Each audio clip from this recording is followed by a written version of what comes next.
Welcome back, everyone. Just a quick note before we start. Today's episode may have some strong language that may not be suitable for everyone. I want to provide a space for authentic storytelling, and this means our guests share in the way they feel most comfortable. This episode and future interviews are marked as explicit, so please listen with that in mind. Whether you're a returning listener or tuning in for the first time, I'm Lourdes, and this is season 2 of Growing Older Together. I'm so glad you've joined me as we begin a new recurring series, Whispers of Regret, Women Finding Peace in Silence. This is a welcoming space for women to open up about stories they may have kept to themselves for years. Here, they can share however they're comfortable, using their name or staying private, and talk about the moments that have shaped who they are. It's a safe place where they can speak freely without needing to be on camera, sharing as much or as little as they like.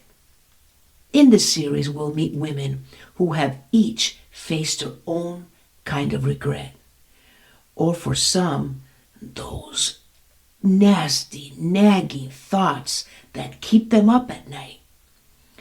Each story gives us a small window into how they found peace and healing along the way.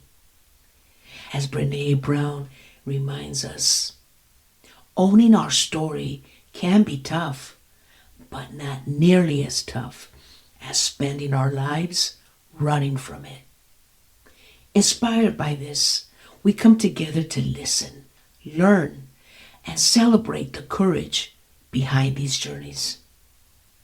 Today's guest is Lilia, a courageous woman whose personal fears held her back as she put others' needs before her own.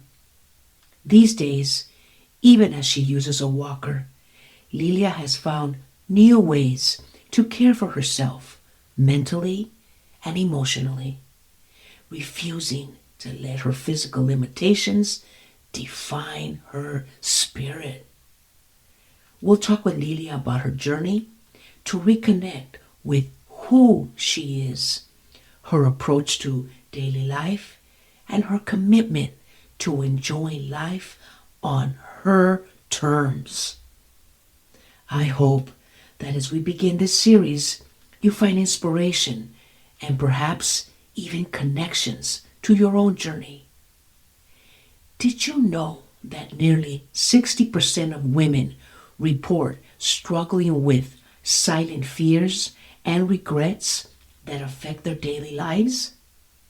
Today, we're opening up a conversation to bring these experiences into the open. While the exact numbers vary across studies, research from the Anxiety and Depression Association of America and the American Psychological Association shows that many women carry these inner struggles. I'll be adding links to these studies in the show notes. I recently had a chance to sit down with Lilia to record this conversation, and I'm excited to share it with you now. Lilia, welcome to the show, and thank you so much for sharing your story with us. You shared something very personal that you had not shared with anyone else, not even your family. So my question to you, Lilia, is, when did this start? What happened, Lilia? Well, the first thing was because when I started, I was prone to falling, but I never told anybody I was falling. But the first time I fell was I was with my daughter on my grandson's baptism. That's the first day I fell. You said something interesting. You said prone to falling. What do you mean by that? Because I fell once before here where I'm staying, and then I didn't think nothing of it. But then I actually fallen, and actually in the middle of the street, going to my grandson's baptism. That's when I kind of thought, okay, Lilia, something's wrong. But I didn't think of nothing of it because my daughter just held me up and I was good. My knee was bothering me, but I just kept it quiet. I go, you know what, you're good. I didn't think much about it. When you say quiet, Lilia, is there a reason why you would just not say anything, keep it quiet? What were you thinking? No, just because, I mean, I go, that's something I need to handle. Maybe it's something I need to do, but I just didn't think about it. I just like threw it back against my head. I didn't think much of it. So it goes, another day, I go, I won't worry about it now. That was it. I mean, I didn't, like I said, I didn't think much about it. When you're saying you're not thinking much about it as if it wasn't important? Important? No, not really, no, because I didn't think much because I already fell once ago. I falling again. It just stuck in my head, why am I falling? But then again, that day when I fell in front of my daughter, I was like, okay, whatever. I didn't think much of it. I didn't think twice. I go, I got to go see a doctor. Nope, I didn't think none of that. Now, when the word, what's interesting for me is that prone to falling. So prior to this incident with the baptism with your grandson, Hector, did something happen prior to that? I fell here once. When you say here, you At mean? where I'm living, my bedroom here, where Okay. I'm staying. Okay. Yeah, and that was like, and I got myself up. Took me about a couple of minutes, but I go, I'm having a hell of a time getting up. And that's when it actually basically started. The second fall, again, going to my grandson's baptism. Okay. And so the first time when you said in your bedroom, that's when the first time you fell. Mm-hmm. How long ago was that? 5 years ago, 5 years ago. at least, yeah. And then after that, so that was the first time. Yeah. How long after that? When the second incident? It must have been about a month later because my daughter was pregnant with my granddaughter, Adeline. But again, that's the second time when I fallen when I was at my grandson's baptism. In the street. Okay, you fell in the street. This is the second time. Second time. The first time you fell in the bedroom? Yeah, which that I was didn't- the first time. Exactly. Which I just tripped and I go, I couldn't get up. I mean, it took me a while to get up, but I just had to hold on. And I go, something wrong with my knee, but I go, whatever. I didn't think much of it again. Then the second time was it the baptism? Actually, yep. And then, so the third time would be, you said Adeline. I've fallen a couple of times. The first time is here. Second time was with my grandson's baptism. And then I'd fallen again going to work. I fell outside. So I'm thinking, I'm prone to fall. I'm falling, But anyway, so that day, it was my daughter, Annette was going to have her baby that day, which was December 31st. No, December 30th, because she was going to have the baby the next day. Mm-hmm. So I fell. I was going to go to her house that day to watch my grandson, Andrew. So that day, I fell again. It was so bad that I went to the emergency. I mean, on my own. I didn't tell nobody. I got out of work early, and I went by myself to the emergency. And that's when the doctor told me, well, something's wrong with your knee. You got to be careful. That's when everything started going to the doctors and follow up with your, or whatever you call it. So this is the third incident. So Yep. the first one, when you Yep. keep saying here, I just want to clarify for the Yep. audience, you're talking about your bedroom. Exactly. And then the second time would be the baptism. Yep. And then the third time was at work. And on that one, I had, you because said- my knee hurted that bad, and it was, it was like that bad. I couldn't even take it at work. I go, what's wrong? I was even limping. I couldn't even really walk to my desk. That's how bad it was. I go, I better just go see a doctor. So I went that day. That's when everything started. So in the question, when I said, what was the toughest moment you had to face? What would you say that would be? The toughest moment is once I followed up with my doctor. No, I'm lying. The toughest moment is when I fell again here. That's when the ambulance came. Was that the first time? No, that was like maybe the fourth time I'd fallen. Okay, the fourth time. So when you say here again, just want to clear it up for the audience, we're talking about your bedroom. Here, yeah, exactly. Okay. So the question again was, when was the toughest moment you had to face? And your response is, again, the bedroom. Here, And that exactly. would have been the fourth? At least the fourth time Fourth, when I couldn't actually get up, and then my brother Ernie, the one that had the ambulance to help me because I couldn't get up at all. He couldn't even help me because I didn't want him to help me because I think I'd get hurt more. Okay. So this is when it was the toughest moment you had to face. Yep. Now you're going to the emergency. Yep. Was there a moment, Lilia, when you realize things had to change? I can't keep doing this to myself as far as telling anyone what was going on, because of what I'm understanding, and please correct me, the first time it happens, you say nothing. The second time it happens in front of others, they saw you, correct? Yeah. But you just kind of played it off. And then now you're at work by yourself. And then now you're thinking, okay, this is a little serious. Yeah. now. But it wasn't until the fourth time when you Yep. fell and now you can't get up. Yep. Your brother is unable to help you, and now the emergency. And that was the toughest. But there was a moment that you realized, I got to change this. Something got to give.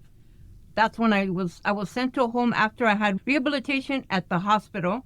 When I got to the nursing home, that's when I say, what am I doing here? But this is after the first day, see people through the hallways, the nurses, this and that. I go, what am I doing here? I was by myself in the room. I'm going, I go, you need to get your ass up. But not till I started getting therapy, I go, you know what, I'm going through this. I'm not going to let no one push me. I can't be here. I cannot be here because I was there for Christmas and New Year's. I go, oh, hell no. So that's why I go, you need to get the hell up and go through your therapy and get out of here. This is to, obviously, yourself. Yeah, because exactly. When you're at that point, you said that you went to a rehabilitation. Was this after the emergency or? After the emergency. So after you go to the emergency, and this is like the fourth time. Yeah. And now there's people aware. Now your brother knows, and not besides your family, now people are aware. Lilia, how does that make you feel with other people knowing? And it's your business. It's stuff that you have kept to yourself. Mm-hmm. So now there's people knowing something about you, whether it be family or friends, but mostly family. How does that make you feel? For me, I am the one that has to change. They can tell me to do this, but if I don't do it for myself, I'm not going to get better. I can't have my kids tell me, oh, Mom, this and that. I go, nope, you got to do it for yourself. If you want to be laid back and have people help you and feel sorry for you, it's not going to work. At least not for me. I did it myself. I go, you know what? My neighbor, which his name was Kelly, at the home, she was like this and that. She was always crying because she couldn't do this, do that. Not me. I wouldn't even bother ringing the buzzer for the nurse. I go, get your ass up. Do what you got to do. Therapy's coming. You're going to do your therapy and get your back on your feet. That's when I started using the walker, which was a lot better.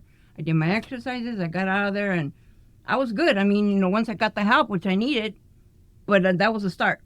And so, as I'm listening to your story, Lilia, is that you kept things to yourself.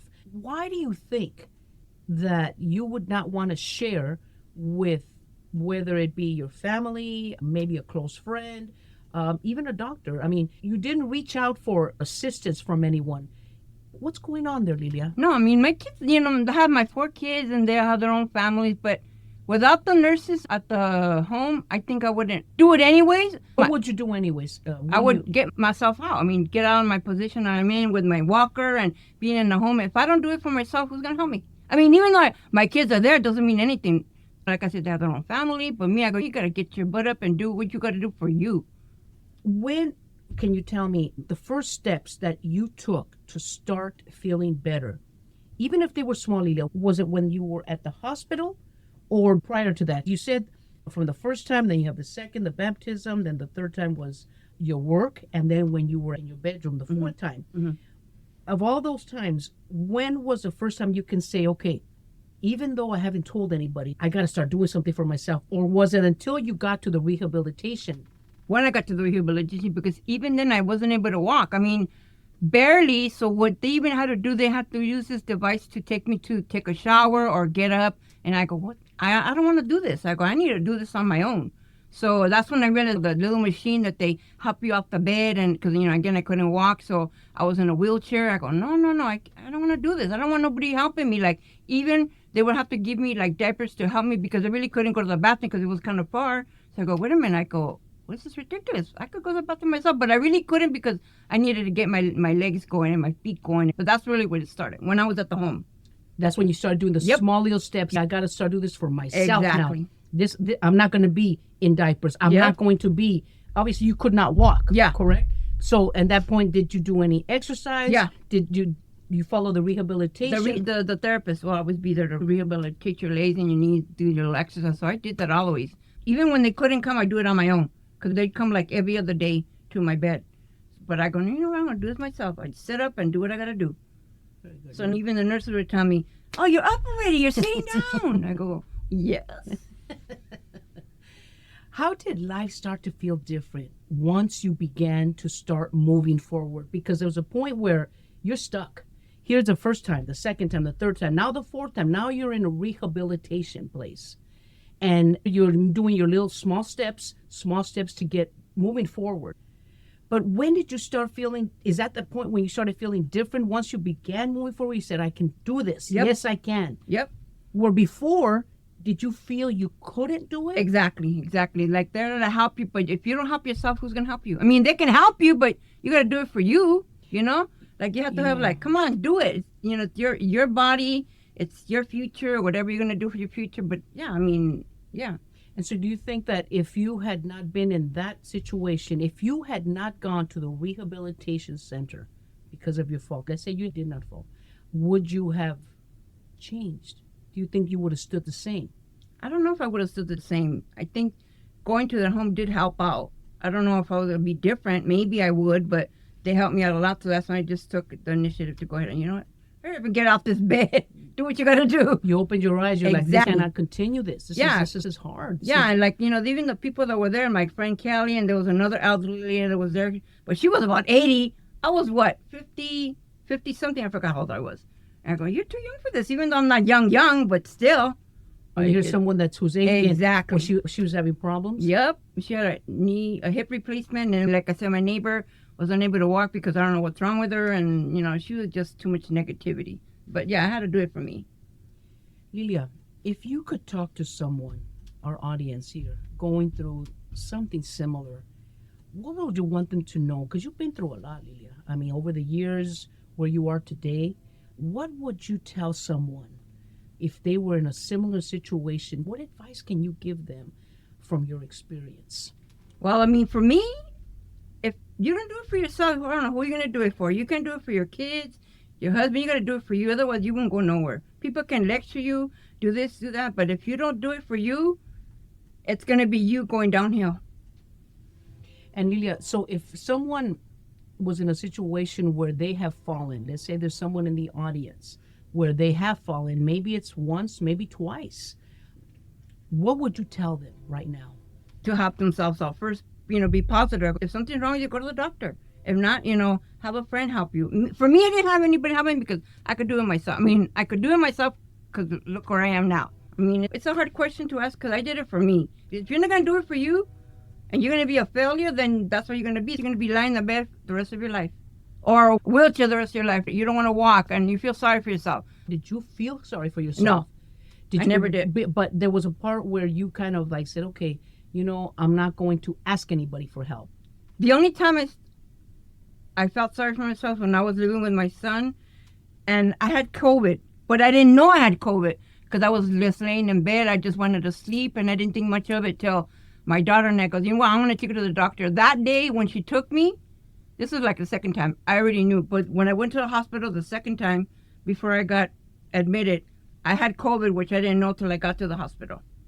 So that's why I started feeling sorry for myself. When I was in bed, I go, get up, and I go, no, I don't want to. You didn't feel like getting up. Exactly. That was when you said, okay, I feel sorry for myself. Yeah. I am not, well, you didn't actually say, No, I feel sorry, but you were feeling bad for yourself, where you're not going to get up, I don't care. Having diabetes, that didn't help. I go, you know, whatever. I didn't think of it. But at that moment, you know, I didn't think of it. But till after I was in the hospital, I go, you know what?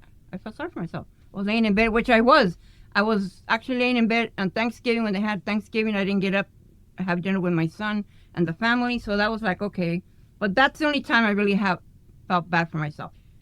Lilia, do you feel comfortable? I mean, obviously we're speaking right now, and you've never spoken to anyone about this. You had mentioned when we had started talking, and you explained all this to me. I didn't know about this, neither did your family. Mm-hmm.